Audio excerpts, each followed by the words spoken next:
Hello everyone, कैसे हैं आप सब। आज हम कक्षा 10 शेमुशी इस पाठ्य पुस्तक के अध्याय 4 मनुष्यता, जो कि मैथिली शरण गुप्त जी द्वारा रचित कविता है, उसको पढ़ेंगे और समझेंगे। मैथिली शरण गुप्त जी अपनी कविता मनुष्यता के द्वारा मनुष्य के विचारों, क्षमताओं को अभिव्यक्त कर रहे हैं। मनुष्यता इस शब्द को अंग्रेजी भाषा में ह्यूमैनिटी भी कहते हैं। आजकल समाचार पत्रों, मीडिया में हर कहीं लोगों के स्वभाव, व्यवहार एवं मनुष्यता चर्चा का विषय बना है। मनुष्य में प्रकृति के अन्य प्राणियों की तुलना में सोचने समझने की शक्ति अधिक होती है। कवि केवल उन लोगों को ही महान मानते हैं जो अपनों के सुख दुख से पहले दूसरों की चिंता करते हैं। वे मनुष्यों में ऐसे गुणों की अपेक्षा करते हैं जिससे उसकी मृत्यु हो जाने के बाद भी युगों तक दूसरों के द्वारा वो याद किया जाए, परंतु लोगों के यादों में अपनी अच्छाइयों की वजह से जाने जाए, जैसे राम, कर्ण, शिवाजी, झांसी की रानी, भगत सिंह आदि, ना कि अपनी बुराइयों की वजह से, जैसे कंस, दुर्योधन, बाबर, जनरल डायर आदि। आइए आगे पाठ की व्याख्या को समझते हैं। विचार लोग की मर्त्य हो, न मृत्यु से डरो कभी, मरो परंतु यो मरो कि याद जो करे सभी। हुई न यो सुमृत्यु तो वृथा मरे वृथा जिए, मरा नहीं वही की जो जिया न आप के लिए। वही पशु प्रवृत्ति है कि आप ही चरे, वही मनुष्य है कि जो मनुष्य के लिए मरे। प्रस्तुत पंक्तियों के माध्यम से कवि मनुष्यों को कैसा जीवन जीना चाहिए इस विषय में प्रकाश डालते हुए कहते हैं कि संसार के प्रत्येक मनुष्य की मृत्यु का होना निश्चित है। अतः हमें मृत्यु से डरना नहीं चाहिए, बल्कि हमें कुछ ऐसा करना चाहिए कि मृत्यु के बाद भी लोग हमें याद रखें। जो मनुष्य दूसरों के लिए कुछ भी ना कर सके, उनका जीना और मरना दोनों बेकार है। दूसरों के लिए जीने वाले मनुष्य मरकर भी नहीं मरते। मनुष्य ही ऐसा प्राणी है जो दूसरों के लिए जी सकता है, क्योंकि स्वयं के लिए तो पशु भी जीवन जीते हैं। पशु अपना चारा तो खुद ही चरते हैं, परंतु मनुष्य ही है जो स्वयं के साथ साथ दूसरों के लिए भी जीवन जी सकता है। कवि के अनुसार मनुष्य वही है जिसका जीना और मरना दोनों के लिए हो, अर्थात स्वयं के लिए भी और दूसरों के परोपकार के लिए भी हो। कविता की अगली पंक्तियां हैं। उसी उदार की कथा सरस्वती बखानती, उसी उदार से धरा कृतार्थ भाव मानती।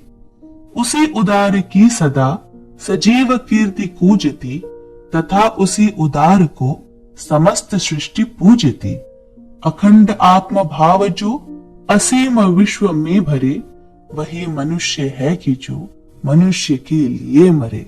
प्रस्तुत पंक्तियों के माध्यम से मैथिली शरण गुप्त जी बताना चाहते हैं कि जो मनुष्य दूसरों के लिए जीते हैं, उनका गुणगान युगों युगों तक किया जाता है। जो मनुष्य अपने संपूर्ण जीवन में दूसरों की चिंता करता है, उस महान व्यक्ति की कथा का गुणगान सरस्वती अर्थात पुस्तकों में भी किया जाता है। पूरी धरती उस महान व्यक्ति की आभारी रहती है। उस व्यक्ति के विषय में चर्चा होती है एवं उनके उदाहरण भी दिए जाते हैं। पूरी सृष्टि उनकी पूजा करती है। कवि कहते हैं कि जो व्यक्ति पूरे संसार को अखंड भाव और भाईचारे की भावना में बांधता है, वही व्यक्ति सही मायने में मनुष्य कहलाने के योग्य होता है। कविता की अगली पंक्तियां हैं। शुद्धार्थ रंति देव ने दिया करस्थ थाल भी, तथा दधीचि ने दिया परार्थ अस्थि जाल भी। उसी नर क्षितिज ने स्वमांस दान भी किया, सहर्ष वीर कर्ण ने शरीर चर्म भी दिया। अनित्य देह के लिए अनादि जीव क्या डरे, वही मनुष्य है कि जो मनुष्य के लिए मरे। प्रस्तुत पंक्तियों में कवि ने महान पुरुषों के उदाहरण दिए हैं। हमारी पौराणिक कथाएं ऐसे व्यक्तियों के उदाहरणों से भरी पड़ी हैं जिन्होंने अपना पूरा जीवन दूसरों के लिए त्याग दिया, जिस कारण उन्हें आज तक याद किया जाता है। रंती देव ने अपने हाथ की अंतिम थाली भी दान में दे दी थी। दधीची ने वज्र बनाने के लिए देवताओं को अपनी हड्डी तक दान में दे दी थी, जिससे सबका उद्धार हो पाया। सीबी ने कबूतर की जान बचाने के लिए बहेलिये को अपने शरीर का मांस दे दिया। खुशी खुशी परमवीर कर्ण ने देवराज इंद्र के मांगने पर अपने शरीर से जुड़ा कवच भी निकाल कर दे दिया था। ऐसे बहुत से महापुरुष इस दुनिया में पैदा हुए हैं, जिनके परोपकार के कारण आज भी लोग उन्हें याद करते हैं। यह शरीर जो कि अनित्य है, जिसे एक दिन समाप्त हो जाना है, यह आत्मा जो कि अनादि और अनंत है, उसके लिए मनुष्य को अपने अहम एवं स्वार्थ की भावना को छोड़ मानवता का विचार करना होता है, क्योंकि मनुष्य वही है जो दूसरों के लिए अपने आप को त्याग दे।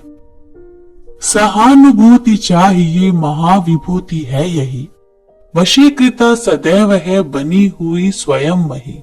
विरुद्ध भाव बुद्ध का दया प्रवाह में बहा, विनीत लोक वर्ग क्या न सामने झुका रहा। आहा वही उदार है परोपकार जो करे, वही मनुष्य है कि जो मनुष्य के लिए मरे। प्रस्तुत पंक्तियों के अर्थ हैं, पूरी दुनिया पर उपकार करने की इच्छा ही सबसे बड़ा धन होता है। ईश्वर भी ऐसे लोगों के वश में रहते हैं व उनके साथ हो जाते हैं। जब भगवान बुद्ध से लोगों का दर्द नहीं सहा गया तो वे दुनिया के नियमों के विरुद्ध चले गए। उनका ऐसा करना लोगों की भलाई के लिए था, इसलिए आज भी लोग उनकी पूजा करते हैं। मनुष्यों के अंदर दया, करुणा एवं सहानुभूति का भाव होना चाहिए, यही सबसे बड़ा धन है। और इस भावना के साथ रहने वाले मनुष्यों का साथ तो ईश्वर भी देते हैं। इसलिए महान उसी को कहा जाता है जो परोपकार करता है। वही मनुष्य है या मनुष्य कहलाता है जिनका जीना या मरना दोनों ही दूसरों के कल्याण के लिए होता है। कविता की अगली पंक्तियां हैं, रहो न भूल के कभी मदांध तुच्छ वित्त में, सनाथ जान आपको करो न गर्व चित्त में। अनाथ कौन है यहाँ त्रिलोकनाथ साथ हैं, दयालु दीन बंधु के बड़े विशाल हाथ हैं। अतीव भाग्यहीन है अधीर भाव जो करे, वही मनुष्य है कि जो मनुष्य के लिए मरे। प्रस्तुत पंक्तियों के अर्थ हैं, मनुष्य को अपनी संपत्ति, धन, पौरुष पर कभी गर्व नहीं करना चाहिए और किसी को भी अनाथ नहीं समझना चाहिए, क्योंकि ईश्वर सबका पालनहार है। ईश्वर सबसे ज्यादा दयालु है, वह सबके साथ है। इस संसार में कोई भी अनाथ नहीं है, बल्कि सभी सनाथ हैं। ईश्वर का हाथ सबके सर पर हमेशा रहता है। अपनी धन संपत्ति पर गर्व करने वाला व्यक्ति या धीरज न धरने वाला अधीर व्यक्ति इस संसार का सबसे भाग्यहीन व्यक्ति माना जाता है। इसीलिए कवि ने कहा है, वही मनुष्य है जो दूसरों के लिए जिए, स्वयं के लिए नहीं। अनंत अंतरिक्ष में अनंत देव हैं खड़े, समक्ष ही स्वबाहु जो बढ़ा रहे बड़े बड़े। परस्परावलंब से उठो तथा बढ़ो सभी, अभी अमर्त्य अंक में अपंक हो चढ़ो सभी। रहो न यो कि एक से न काम और काग सरे, वही मनुष्य है कि जो मनुष्य के लिए मरे। प्रस्तुत पंक्तियों में मैथिली शरण गुप्त जी कहते हैं, उस कभी न समाप्त होने वाले आकाश में, अंतरिक्ष में असंख्य देवता हैं जो कि मनुष्यों का उद्धार एवं परोपकार करने वाले हैं। वे देवी देवता लोगों के हित के लिए जिस प्रकार एक दूसरे का साथ देते हुए परस्पर एक साथ काम करते हैं, उसी प्रकार इंसान को भी आपसी सहयोग एवं भाईचारे से काम करना चाहिए। ऐसा नहीं होना चाहिए कि किसी से किसी और का काम न चले, बल्कि सभी एक दूसरे के काम आए। अपने स्वयं के मतलब के लिए जीवन नहीं जीना चाहिए, बल्कि अपने साथ साथ दूसरों का भी कल्याण एवं उद्धार करना चाहिए। इस संसार में वही मनुष्य है जो मनुष्यों का कल्याण करे एवं उद्धार करे। कविता की अगली पंक्तियां हैं, मनुष्य मात्र बंधु है, यही बड़ा विवेक है। पुराण पुरुष स्वयंभू, पिता प्रसिद्ध एक है। फलानुसार कर्म के अवश्य बाह्य भेद है, परंतु अंतरैक्य में प्रमाणभूत वेद है। अनर्थ है कि बंधु ही न बंधु की व्यथा हरे, वही मनुष्य है कि जो मनुष्य के लिए मरे। प्रस्तुत पंक्तियों के अर्थ हैं, सभी मनुष्य एक दूसरे के मित्र और बंधु हैं और सबके माता पिता इस सृष्टि के निर्माण करने वाले परम पिता परमेश्वर हैं। कोई भी काम बड़ा या छोटा केवल बाहर से प्रतीत होता है, अंदर से सभी एक समान है। अतः कर्म के आधार पर किसी को बड़ा या छोटा नहीं समझना चाहिए, तो उसका जीना व्यर्थ है। प्रस्तुत पंक्तियां मनुष्यों के द्वारा बनाई गई जाति व्यवस्था की तरफ उंगली उठाती है, जिस कारण हमने लोगों को उनकी जाति, रंग और कुल गोत्र से बांध रखा है, क्योंकि मनुष्य वही कहलाता है जो पूरे समय में दूसरे मनुष्यों के काम आता है।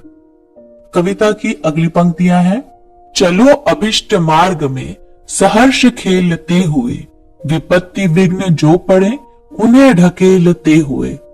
घटे न हेल मेल हाँ, बढ़े न भिन्नता कभी, अतर्क एक पंथ के सतर्क पंथ हो सभी। तभी समर्थ भाव है कि तारता हुआ तरे, वही मनुष्य है कि जो मनुष्य के लिए मरे। प्रस्तुत पंक्तियों के अर्थ हैं, हमें अपने लक्ष्य की ओर हंसते हुए और रास्ते की बाधाओं को हटाते हुए चलते रहना चाहिए। जो रास्ता आपने चुना है उस पर बिना किसी गलत विचार के निष्ठा से चलना चाहिए। रास्ते में आने वाले संकटों या बाधाओं को भी समझ एवं शांति के साथ हटाते हुए आगे बढ़ना चाहिए। मनुष्यों को यह भी ध्यान रखना चाहिए कि मार्ग पर चलते हुए किसी अन्य के साथ भेदभाव न बढ़े। बिना किसी तर्क वितर्क के भाईचारे को बढ़ाते हुए बढ़ते चले जाना चाहिए।